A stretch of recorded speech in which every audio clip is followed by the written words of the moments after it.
Welcome to the land of illusion. Welcome to your final resting place. I see your mind's full of delusion.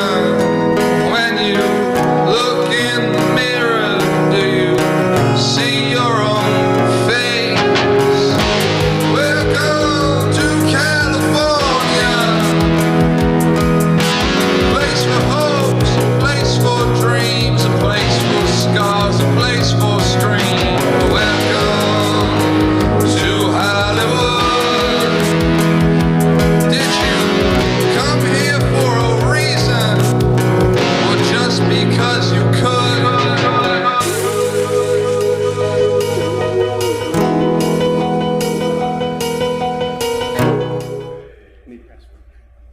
Oh shit! I'm gonna announce on TV my password for my phone. Never mind. Just set it down. Just set it down. Almost had me. Almost had me. Okay, go to work. Oh, hi! Welcome to Modern Art Blitz. My name is Mat Gleason. On this show, we blitz modern art. We talk to the most interesting artists that we can drag down here on Sunday afternoons. And I don't do this alone because that would be called a monologue, and this is a show. And therefore, I have a co-host, and her name is Lisa Derrick.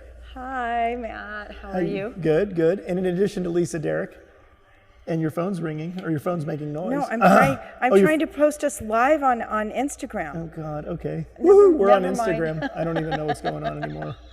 I forgot. We're actually streaming on the internet. We're streaming live on Dronebox. On dronebox.com, and we are archived on youtube.com, which is also a website. And our youtube.com videos are archived at modernartblitz.com. And sometimes they show up on Facebook, and you should like them and share them with your friends. Of course you should, if you have any friends. Do you really have any friends? Do you trust the people who are your friends? I'm asking you a serious question. I want a little soul searching. You too. Oh my God, you're such a Okay. freak. Okay. We also have, in the Sketcher's seat, our intern, Aliza. The lovely and talented. How you doing, Aliza? Good. I have a microphone now. You have a microphone. You don't have to have a handheld microphone. We're upgrading around You're going to be here. sketching our guests today. Yes. You're going to be getting pretty sketchy. And so, so what did you do this week? What did I do this Did you go to any parties this week? Oh, yeah. I went to Lisa's amazing birthday party. You went to Lisa's. Okay, I sadly did not go. And But you were invited. I was invited. I heard very good things about it. But would you like to give us the details? The details, I met a bunch of really beautiful people and danced really hard. You danced really hard. Yeah, Lisa has some really pretty impressive moves, actually. Really? Yeah. I've never been out dancing with Lisa Very Derrick. I didn't know this. seductive. Are they? Yeah. Oh, okay. Okay. It's just me being me, but that's okay. So were you drinking at this club? What? Not really. Not the priority was dancing Yeah. and meeting people. Always number one. Always number one is meeting people. Yeah.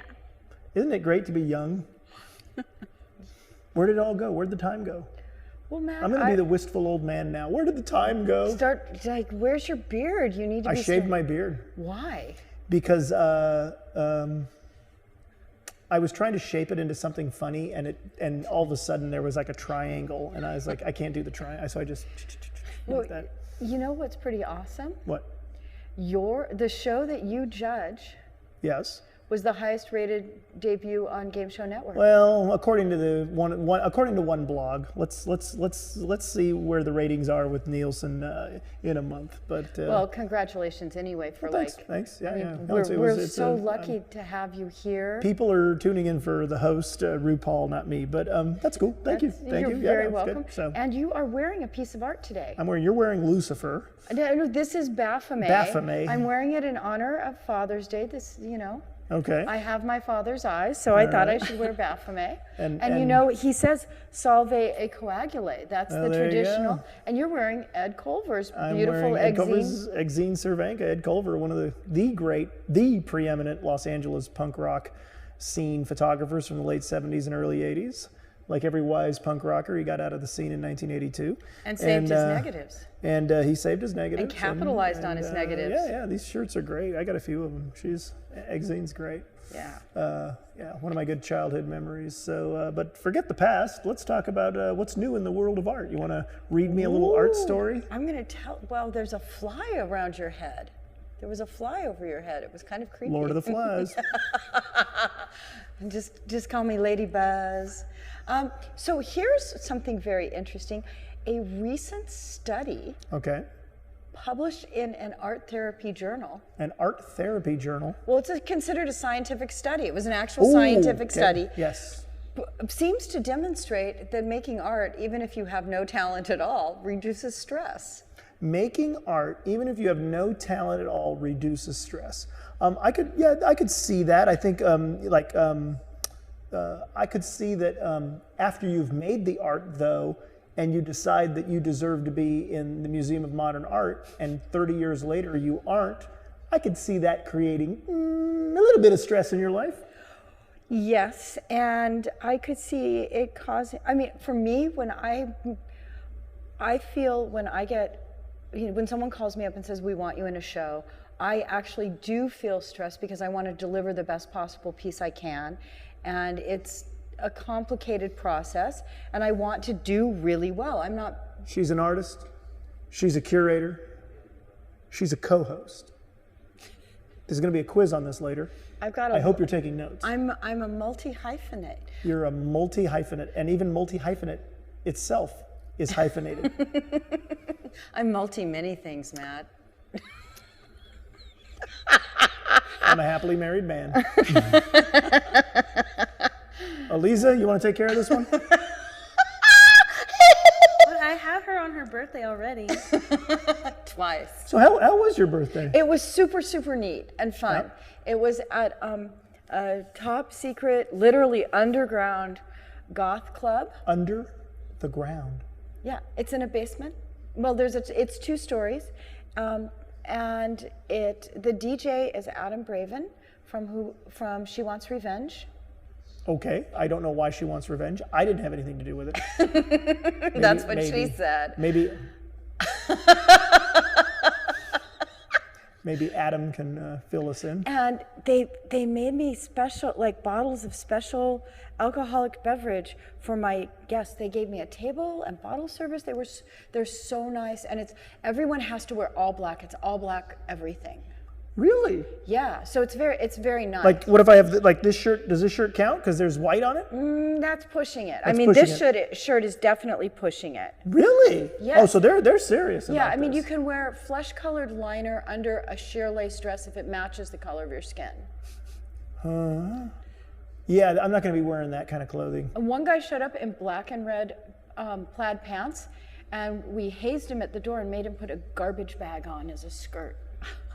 A black garbage bag. These people are serious They're very serious. about their dress policy. But the drink was amazing. It was black. The drink was black? Yeah, it was like these bottles of this mysterious black alcohol, and it wasn't too strong. Well, you survived, so I don't think... It was super good, and then the music was incredible. They play greatest goth hits from death to beyond.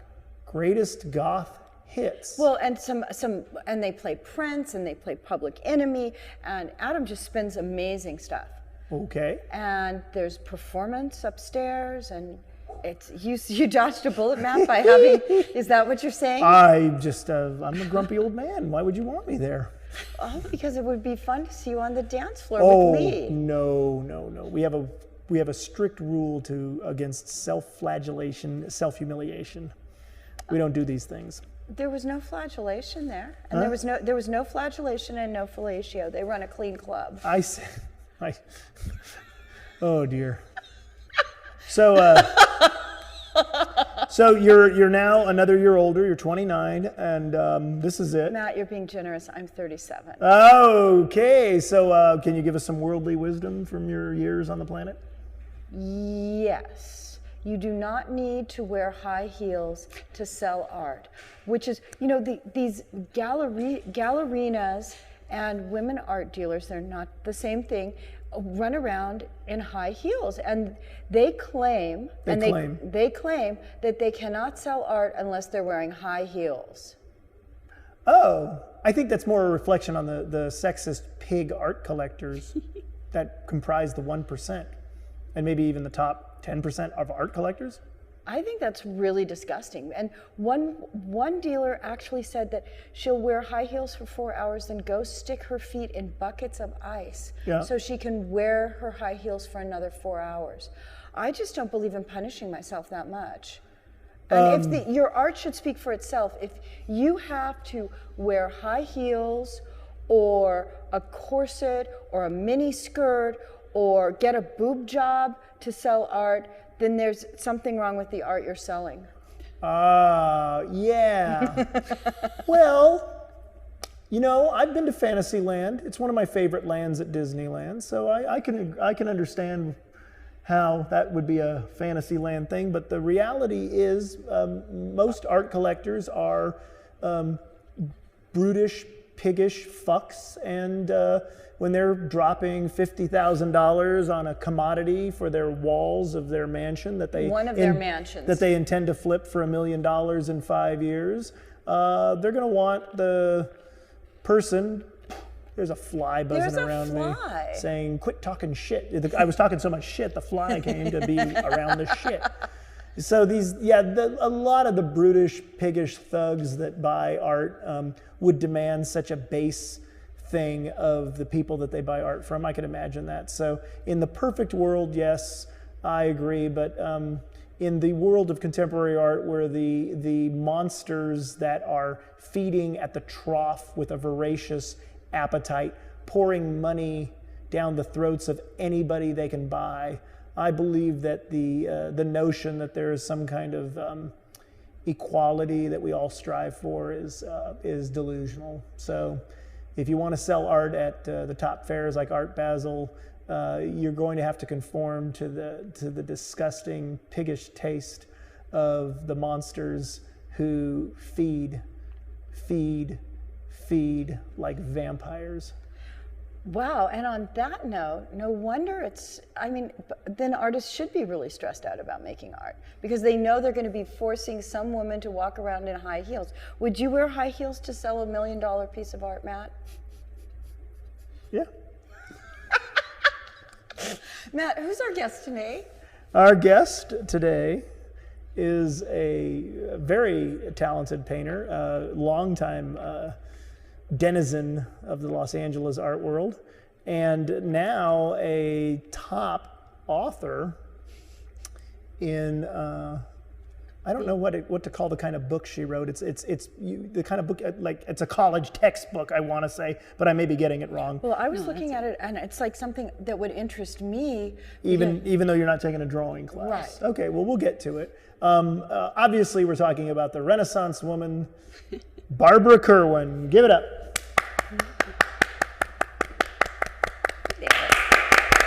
Thanks for having me. Hi there, drawer. You're lovely and talented and charming. Welcome. Thank you. Welcome to Modern Art Blitz. Barbara Kerwin. Aliza, our intern, she's in the sketcher's seat. She will be sketching you today. And Lisa and I will be peppering you with brutish questions about your high heels. About your high heels or lack thereof, yes. We filmed. You're supposed to be barefoot today. Well, Yes. we are on a green screen so that we can get this lovely image. And just as I went like that, magically, one of your paintings. Now, can we call you? We can certainly call you an abstract painter. Geometric abstract. A geometric. So you're even willing to say that geometry is the field that you're most interested in at the moment, or have been for how many years now? I'm known for it. You're most known. You're definitely that's what got you your fame. Yeah. Yes. So, but I do everything. Could we call you a minimalist? I have been called. You have that. been called, and it's not an insult. No. Your work is minimal, It's but elegant, yes. But does it share this? It doesn't share the same concerns of, say, Donald Judd or Carl Andre. I wouldn't want to walk on one of your paintings. Let's say.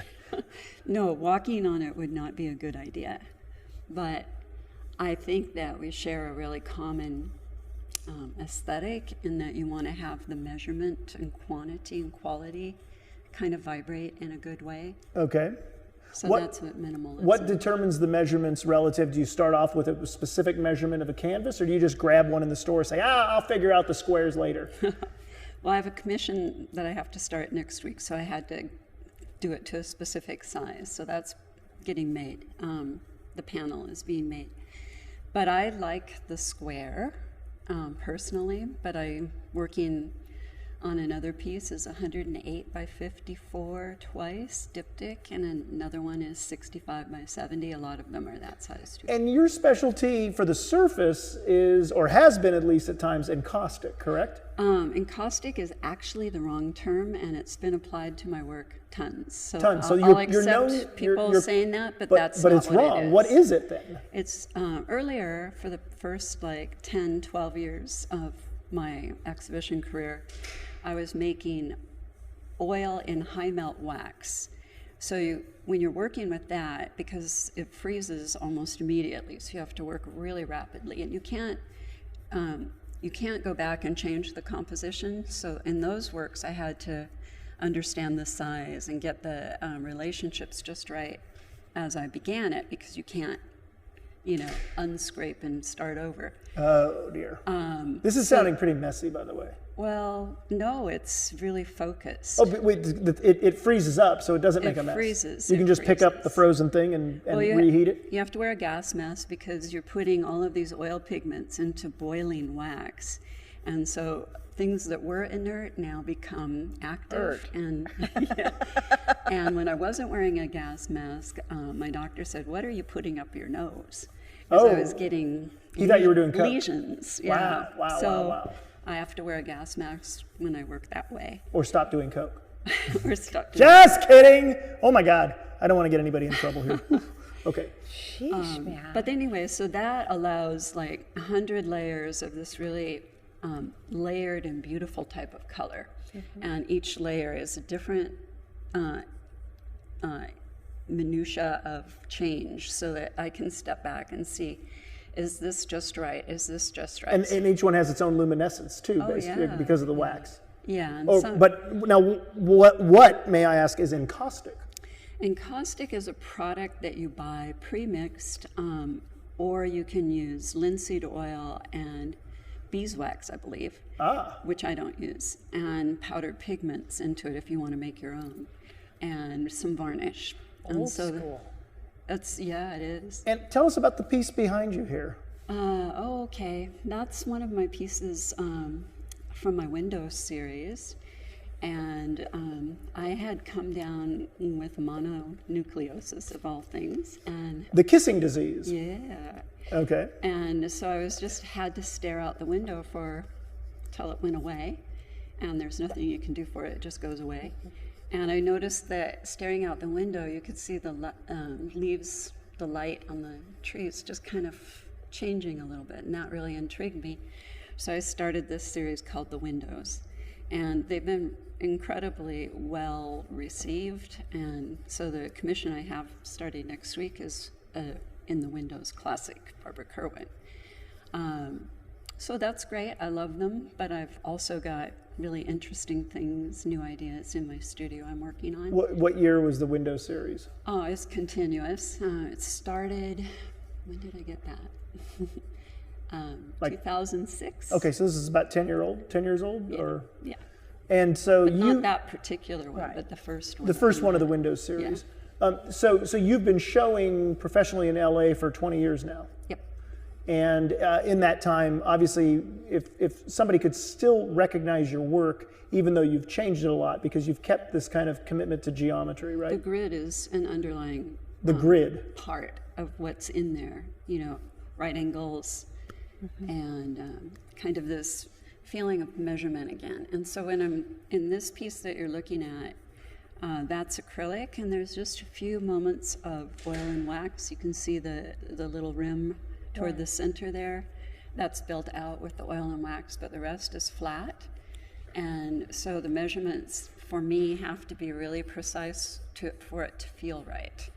And once they're done in the studio, then I take them down into my living quarters, and if I can still live with them, then I let them go out into the world. But if they don't have this feeling that is just right to me, I have to go back and... But it's not a quantifiable thing where you say, oh, it measures exactly this much, or it's this thickness, or it's this chroma. No, this is a very intuitive process. It's a feeling that I get right here. Okay. That, that's right, you know, and so a lot of staring, and you just don't know what you're doing until it's there, and then you have to recognize that it's there.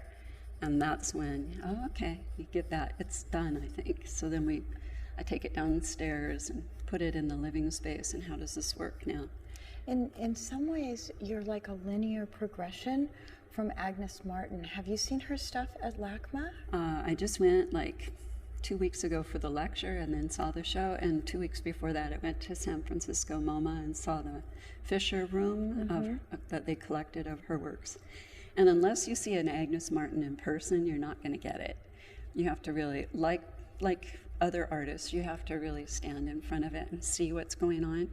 In Martin's work, which I didn't know before because I just bought a book of her work, but doesn't show it in the book, and I've never had a book of her works before. But when you're standing in front of an Agnes Martin, you can see that she's put down these layers of color, and they're kind of washy and scrubbly. Not a good word, but kind of mushed in there. And then she does her graphic line drawings on top of that. But she's made her line drawing on a graph or a sheet of paper, so she knows what she's going to do pretty much. She said they'd come to her, and I understand that. But so when you're seeing this movement of her hand in the actual painting, and then you see the graphite lines in there, it's so poetic. You look at it in a print, because I just got this book last night in the mail. I was disappointed because images don't do it justice. You have to see it in person. It doesn't feel I think right. your work's like that too. I think there's a lot to say experientially. Now, this is an older piece of yours, but I wanted to emphasize the fact that you do have a background in sculpture. And your work is somewhat sculptural relative to how it comes off the canvases. There's no washes in this. There are often constructed surfaces that are somewhat complex and going over your whole entire career. Now this is a very early work for you, correct? This was from my MFA show at Claremont Graduate University. Wow, how long? That was a long time ago. December 94. Wow. Okay, there you go. Jeez. 22 years ago. Wow, 22 years. Wow, time flies. And what exactly is this construction? So it's called a raked wedge, and I built the raked wedge. It's a mathematical ellipse, so I had to cut it just right and do the measurements ahead of time. So math doesn't bother me. A lot of people are bothered by math, but I'm fine with it. And so I made this construction in the shop, and they give you a key to the shop when you get into Claremont, so you can use it all the time. So I was happy to learn these tools, and then it's 8 feet wide and it's 4 feet deep, and then of course it's an ellipse, and it raises up 12 inches at the very back and then down to 0. And so the medium on top, one of my big questions at Claremont is ironic, but why must a painting be a rectangle on the wall? Okay. And why must we use traditional paint?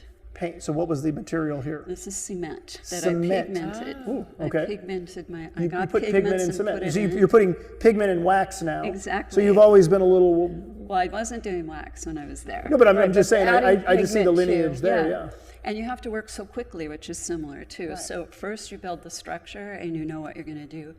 And then I wanted to drag my hands down it, but for that same reason, I want people to touch and feel what I'm doing. There's something in common that we as human beings have. So they could feel my fingers, raking through the cement, and then it hardens really quickly, just as later wax did. But so that that immediacy of having to work really rapidly seemed to be a really important part of my But my the making cement is things. just the coat. It's not filled with cement. No, it's a hollow wood. It has plywood that's cut in the same ellipse that I made the raked Okay. So it's part. not. I was going to say, because yeah, if you that piece would still be in the gallery 22 years later if you had just put the solid. They'd be like, I ain't moving that. You moving that? No. Right. We'll I work love that around it. We'll work piece. around it. Yeah, that's a good piece. So what do you think relative to abstraction's place in the larger culture? It still seems that in the world today, there's only still a small percentage of people that really accept abstraction, and of course the great American personality type of saying it must be a con because it looks so easy. I mean, are you inundated with this, or are you kind of immune to it being? Are you in the art world bubble where you don't have to deal with people? Have you ever brought like a neighbor over to show your art and they just go, "What the hell was that?" I mean, Exactly. yeah? I used to live out in a town called Sunland. Sunland.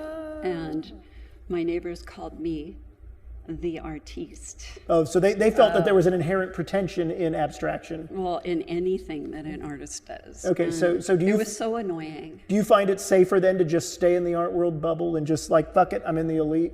They can kiss my ass. I'm not going to proselytize. It's easier when you don't have to invent a language and start to share a language in common. Okay. So the art world makes that a lot easier. And you know, Los Angeles is enormously vast. When I came here, I didn't know one person on the street ever. When I entered the art world, everywhere I go, I meet people I know. So it took this giant world and made it this really manageable, almost colloquial small town. It's a big city. It's one of the bigger small towns, but It's Mayberry and Peyton Place with freeways. I wish the art world would have a little more Peyton Place. The last 20 years, it's been more like Prozac More Place. like Dallas. So let's move on from your early work. I think we have a slideshow here that kind of spans your career. Cool. But snap! I'll try the magic again. Oh damn! Okay, that was a little early, but we got it. We got it. Now, what year is this? This was 1997, and this was my 1997? first piece in the Grid series. Okay, and you're very well known now for the Grid series. Am I? Okay. And so where exactly was this shown? This was at Ruth Bachhoffner Gallery. In Santa Monica. And she actually came to my graduate school, Claremont Graduate University, would have a dinner for all the gallerists. Wow. And then they would show the images of the new graduates' works, and then we were given the cards by the galleries that wanted to represent us. So that's back when the grad schools actually worked for the students instead of just I taking would their presume money. they're doing that still. You I would don't presume know. that? Have you been invited to Yeah, fancy dinners no at Claremont? dinner. I didn't even get a bag of Cracker Jacks. Wow. So I got 2 invitations, which was really nice. Okay. And the other one was in Orange County, so I thought, I don't go to Orange County, sorry, baby. So I took Ruth up on her offer, and she gave me this show that we called The Grid. And it was, I refer to it as my Rilke series because... Rainer Marie Rilke, the poet? Mm-hmm. Oh, wow. Portrait of a Young Artist? No, that's James Joyce. No, that's That's Letters to a... Letters to a Young Artist. That's it. Jeez. Bammo. The Duino Elegy in particular was of interest to me because it's about our human condition, and my biggest question in life, my whole life, is what does it mean to be human? And I am a human, you are, and we have feelings, and trying to get these feelings in common.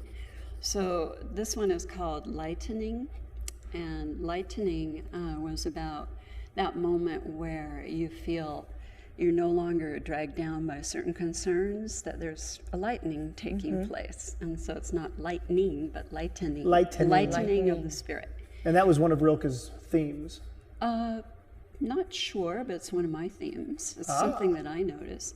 And the other than the whites in that series, I made umbers, deep umbers. Ooh. And so the umbers have a special relevance to me, but they speak in that lower note. You know, it's very low note. And it's interesting to note here that umbers and these kind of off-whites, these are not popular colors. You could make don't care. one.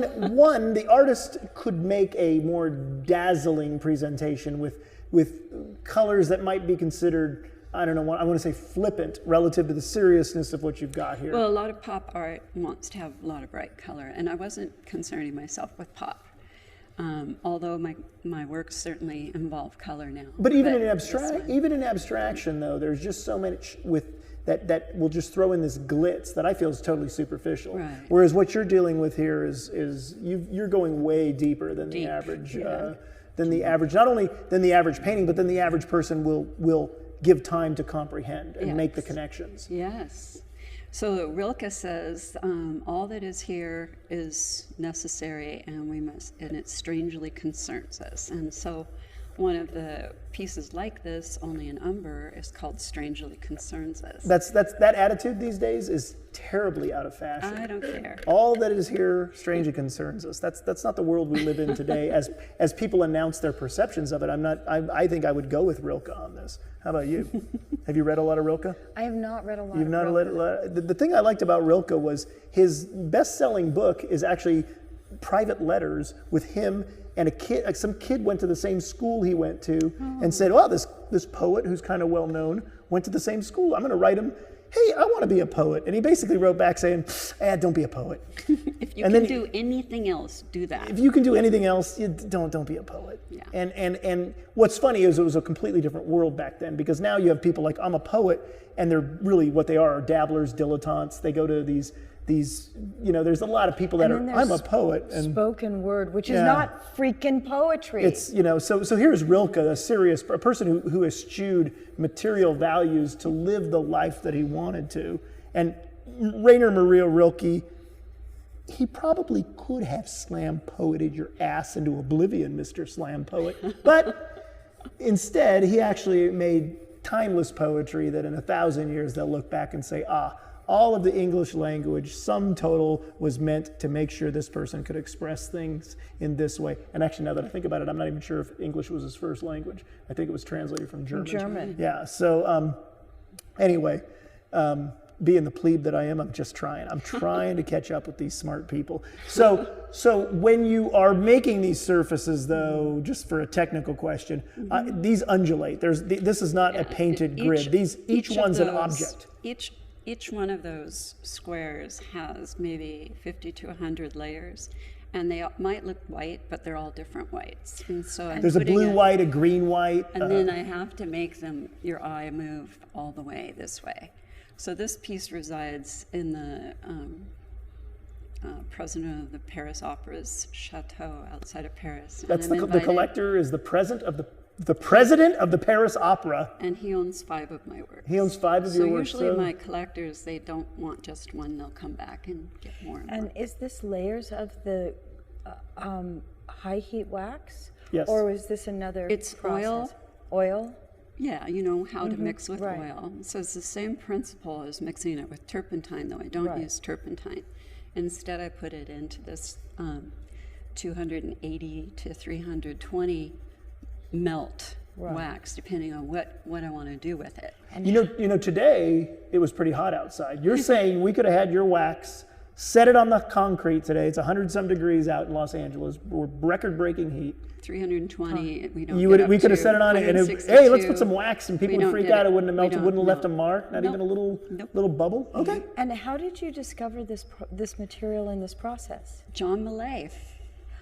I didn't want that word uttered on my show. The P word? No, John Millay. Sorry. You have to give me my teach. No, her. She's one of my teachers at Claremont Graduate University. I like to give a few times. And I like to give John Millay. He demonstrated how to do it. So he was a materials whiz. No, but he did demonstrate how to do that. He was a demonstration whiz. He did it one time. A lot of was people. amazing. A lot of people said that about John Millay. In the 2 years I was there. So let's see. Do we have more art in our hopper here? We're talking to Barbara Kerwin, the renowned artist Barbara Kerwin. And again, now what I like is you can look up in the corner and you can actually see a little bit of the reflection relative to this wonderful photograph. I assumed you got it shot by Gino Gami. I did. I did, and He's Gino the Gami is greatest. one of the best art photographers out there, if you can get him to show up, right? So you can get him to show up, but other people. So anyway, hi Gene. Hi, Gene. So you can see the This little is bit of the color undulation here. So what year is this picture? This is from a series I did called Sequence, which is dealing with the Fibonacci sequence. And instead of using it like the cochleal of the ear or the Right, traditional even- golden rectangle, I used it in terms of numbers. So one. The purity of the Fibonacci sequence, numbers. Yeah. Yes, 1 plus 1 makes 2. Okay. 2 plus 1 makes 3. 3 plus 2 makes 5 to infinity. So where's the just- one? It's not here because I made a piece called 1, and then I did a piece called 1 plus 1. So there's 2 ones, and then I did 2. And then What I is did this one in 3. the sequence? This is 13. Oh, wow. Ooh. You know, I just picked one that I liked, and it turned out to be the lucky one. Is that right? Lucky 13. Yeah. I like it because Well, I it looks love like the reds. lipsticks. And the stainless steel kind of charcoaly background of with the oil and wax, and that was probably 100 layers in there. But these are inserts, so I had to cut it into ahead of time and get these little reds painted separately and get them to feel just right. So there's this feeling and measurement about my work that is consistent in everything I do, and and I love that piece. And that was purchased by a fellow who has 7 of my pieces in the collection. Wow. Okay, Like so I you're, say, they like living with them. That's why I want to live with them before I send them out, because I want to make sure they're not horrible. so obviously you found some kind of magical crack cocaine that makes your art addictive, that once somebody buys one, they have to have more than one. What do you attribute it to? Well, one of my collectors, Cliff Schoenberg, he's a comedy writer. Okay. And so comedy writer. But he was one of my first collectors from that first show. He bought this Strangely Concerns Us Umber grid. Okay. And he's wanted to follow whoever buys what, And so in that next show, a guy named Paul Allen bought a couple pieces. Oh, I heard of him. That Paul Allen? Okay. And Ruth, I'm sorry, Ruth, but this is the truth. She didn't want it to go out until she knew the check would clear. And so when I told Cliff, this story, he said, "Tell Ruth the check will clear." Yeah, Paul Allen, if he It sends you was- the check. But it's- it was yeah. Vulcan Ventures to give her a pass there. It was called Vulcan Ventures. Vulcan that Ventures. So she purchased didn't it. realize Vulcan Ventures is Paul Was Paul Allen's Allen, front yeah. company, right? It's all a front, right? Right. It's one So- of those billionaires. So what do you think of capitalist billionaires owning this unique objects that have this connection to who we As all are? artists, we need the very aesthetically attuned people. If they have money or they're just barely able to afford it, but they really love it, we need them because we make it. And it has to go out, and hopefully it'll be protected and taken care of. And then maybe, into good collections. And I'm lucky to be in some really great collections. So who knows, one day, you might, they might hang around for a lot longer than me. A lot longer than you? Yeah, hope so. Well, There's the the wax isn't going to melt until it's 320 degrees, right? So we got The we got Earth that. has got a another ways to go, 15, right? 20 years. So what do we have here? Ooh. This one's called Time Zones. And I was asked to do a show that was called Out of Line. No, different show, sorry. I have too many shows. Anyway, this one. Oh, the complainer artist. I have too many This shows. one How many artists started get a in LA complainer? and then it went to Australia.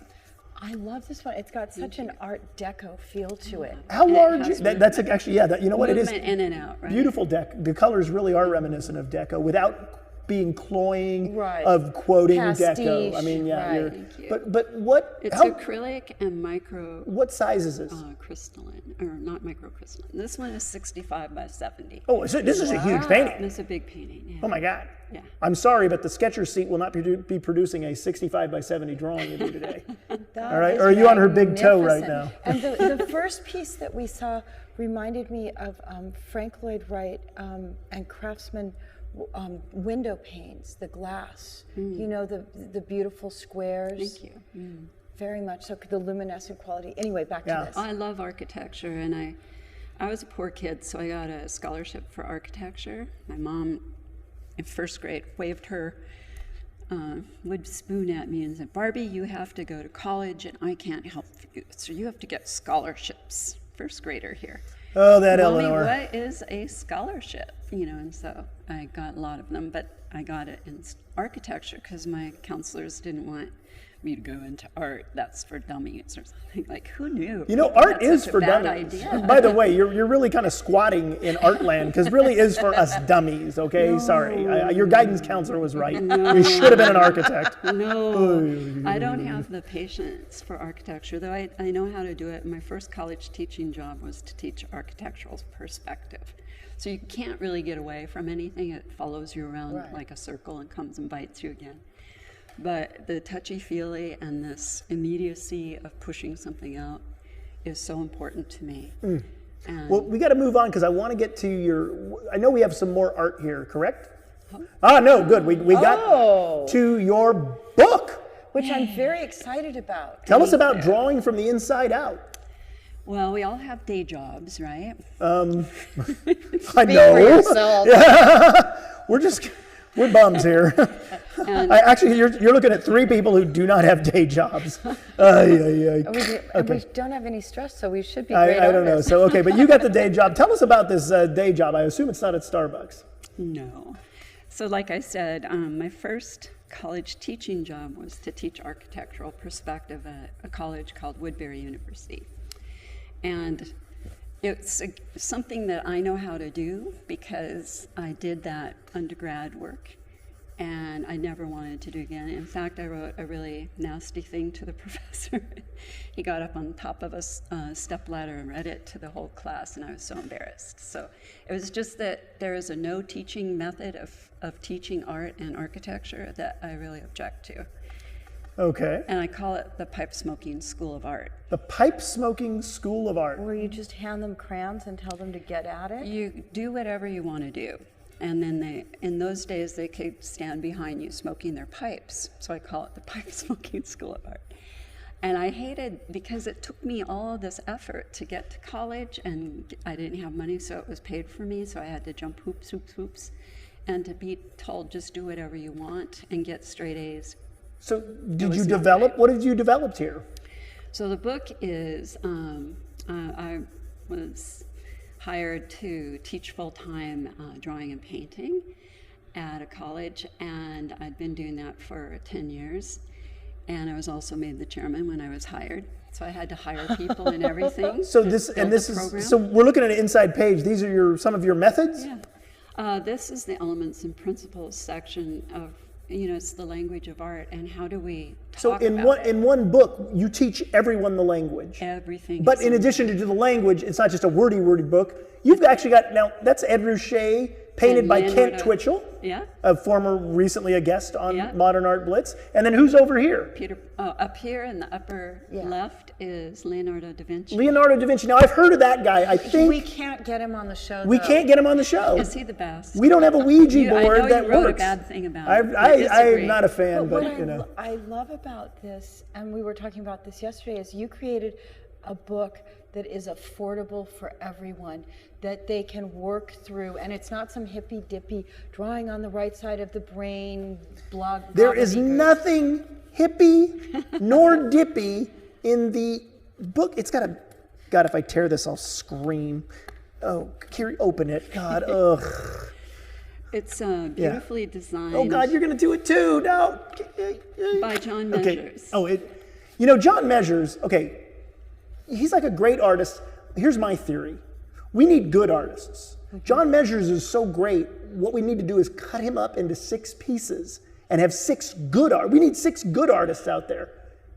He's like a great artist. There's probably 6 good artists. Don't you think so? I love John Measures. So you're in favor of cutting him up? And he's an amazing book designer. As An well amazing as book well as a designer. hell of a great artist. So now Drawing from the Inside Out by Barbara Kerwin is available on Amazon.com, correct? Yep. And college bookstores. And many college bookstores. Over 50. It's in over 50 college bookstores. People are, and you, it's just came out too, right? Mm-hmm. But the thing is, what I like about it is, let's see the next picture, because not only does it have Leonardo da Vinci, and well, look, it's got Leonardo da Vinci and Kent Twitchell. A lot of people aren't going to think of making that. Artwork. And a student artwork. And then let's see, can you take us out of here? And that's Abel Alejandre, and that's a big drawing by Abel, and above him, who's that? That's Leonardo again. So you got this thing for Leonardo. I I do, think you I'm like in love Italian with men, but okay.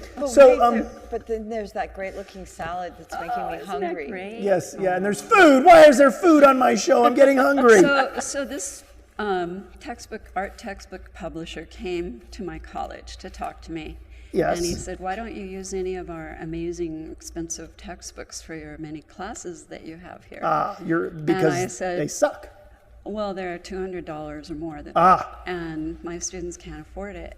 And besides, I teach all of these classes. So he said, well, what would you buy? And I said, ideally a book that had all the classes in it. This is every drawing class, not just like beginning. Yeah, it's beginning, black and white, everything that you need to know ever. But it doesn't stop there. And then color drawing. So the intermediate drawing is Do color. you want this to be like an infomercial? But it doesn't stop there. And then it goes into the contemporary creative portfolio. So there's 140 projects and concepts, everything that bridged the history of art. And this publisher led me through it. So he made me write it. He paid me $10,000 to do it. And Wow. I did it. And when I turned in the manuscript, he said, Barbara, you're the first author that has ever met every deadline. Oh, no, as a published writer, I can tell you it's actually against the rules. Why didn't everybody ever tell It's against me the rules you don't have to meet your deadlines? to meet you every do deadline. in studio as a exhibiting artist. If you miss your deadline, you're sunk. It's against the rules as a writer. That's exhibiting artist. Yeah, you got to get the show up. But if you're a writer, you're supposed to start after the deadline. Actually, who knew? Okay, so what happened? So the book eventually came out, and he was the publisher of Gardner's Art Through the Ages. It's a really big tome in art history. So a very good publisher, and it got vetted by 30 different universities and colleges around the U.S. And they told me they would want this in it, so I'd have to go back and rewrite that. We would like a lesson on exactly. What? They wanted critique in there. They wanted how to critique your own art? Or your students' works. And so you wrote a chapter on how to critique? I did a huge research project and put it in there. How to critique? Yeah. Without the student like crying? Or is there one like, if you want to make them cry, do this, and if you want them to actually learn, do this? Matt, you know how to do it. Well, Did you say like, and if your student breaks down in tears, then perhaps this want to be nicer? No, you don't be nicer. You just like Well, suggest a different career. As a professor, you want people to really do their best work. So having a critique is actually a good idea because you have to show it. And then you have to make it meaningful. You can't have people just say, I like it. You're my friend, I like you. You can't. You're my friend, I like you, I like your art. That's what's ruined the art world. The language of art and what it is. I only work with artists I hate. Trying to get there. Okay. Sorry. But in order to get them to produce that much, I've had to do how does it work? So I remember one time telling a boy that was really lazy, in a critique, boy, it looks like you were really bored when you made this because it was boring to look at it. And I lost that kid forever. He never came back. So you don't want to do that, Right. I think but that gets then there's less artists. That's true. See, like the U.S. big weeding out process. Well, the Department of Agriculture thing, pays farmers not to make art, so the price of farm goods stays high. Agriculture stays high, and everybody. So could they pay artists to not make art? You tell me. I'm just proposing economic who's policy. they? Can we back up the photo too, so we can get the cover of the book again? Back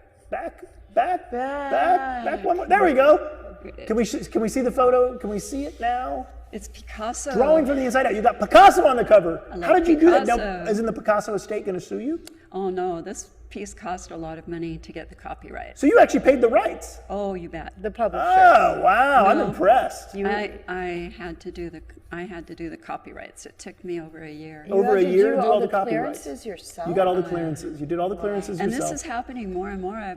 I learned from doing it that publishers are not doing this anymore and making the authors do it. It was very frightening. Wow. So we're going to see a lot of art from Wiki Commons and books Wow. now. Yeah, that's Oh, just. I don't know. I had to contact everybody because I had written So the did you, book when you could you already. call Picasso's daughter? Hey, how you doing? You have to go through the Picasso Foundation. You do? And then you have to get not just the image rights, but then you have to have a copyright, Artist Rights Society, the Wow. Picasso Foundation. So that was a very expensive piece on the Well, I mean, why not put him on the cover then, right? You Well, paid the yeah. most for him. Is that the one you paid the most for? Yeah, it had to be Picasso. It had to be this. I thought it was a still from Clouseau's The Mystery of Okay. Picasso. Gun to your head, is Picasso the greatest artist ever? Oh man, he is so talented. But Yeah. what about Leonardo? I have so many favorites, but he is definitely one of my Picasso's favorites. one of your And favorites? He's in the book as many times, 7 times. Wow. As much as As many as you could buy. And Rubens is in there, I found out, about 4 Peter times. Paul Rubens? Now, a lot of his work was done by his students, though, right? No, he did. Most of the things that I have in the book are Peter Paul's own. Okay. But there are works that are attributed by other artists to their students because they were burned or whatever, or they had things hired. So much like today, where people are hiring assistants to do their works, I would never approve of that. No. But that's the high production studio, and you know it goes on big time. When we're buying a Barbara Kerwin, we being the billionaire collector class, when we're buying a Barbara Kerwin made it, I made it. right? I Not made this, it. not the studio stuff. Okay, so let's look at the sketch of our guest, Barbara Kerwin, from the Sketcher's seat. What do you think? I think it's great. Wow. It's just like me. Unbelievable. Okay. Really good, Aliza. Wow. I'm This has been a really I, exciting I, and I, stimulating. I learned a little. Maybe I learned a lot. Maybe you out there learned a lot. We do this every Sunday afternoon. Who needs the NBA Finals when you could be watching Modern Art Blitz live streaming at dronebox.com? Oh, were those the NBA finals? The NBA is National Basketball No, I thought it was the Association. college. I thought it was the college No, finals. the college is the NC. We have a college professor here who that's her my day day job. job. We have an artist here. Thank you. And so thank you to our wonderful guest, Barbara Kerwin, author of Drawing from the Inside Out, available at Amazon.com. And if you go to this, you can shoplift it from many college bookstores, apparently. 50 of them. The 5-finger discount still works. Thank you. And she's also, of course, the renowned artist, painter. Thank you to our intern, Aliza Bejarano. Oh, I said your last name. Was I supposed to do that? Now Is she's this going to get anonymous? stalkers. What? Lisa, how are your stalkers these days? Oh, I've had them handled, trust me. Lisa Derrick, my wonderful co-host. I couldn't do this without her. Do you know how ugly this show would be without her? Aww. Do you know how the IQ would go down a little bit without her? Well, I couldn't do it without you, Matt. Well, you know, the hot air just pours out. Again, we do this every Sunday at 5, live at 5 p.m., and then at 6 we go get Chinese food at a to-be-disclosed location. Yum. Text me if you want to join us. No way, you're not invited, because you're there, and we're here. And besides, you're probably watching this where we're archived on youtube.com. It's a website. It is. It's known. And on our own website, Our own website, modernartblitz.com. See, we're going to put that YouTube out of business. Just watch. Yep. So anyway, until next week, It's been ridiculous. let's hear our It's theme been song wonderful. so we Thank can go you eat so Chinese much. food.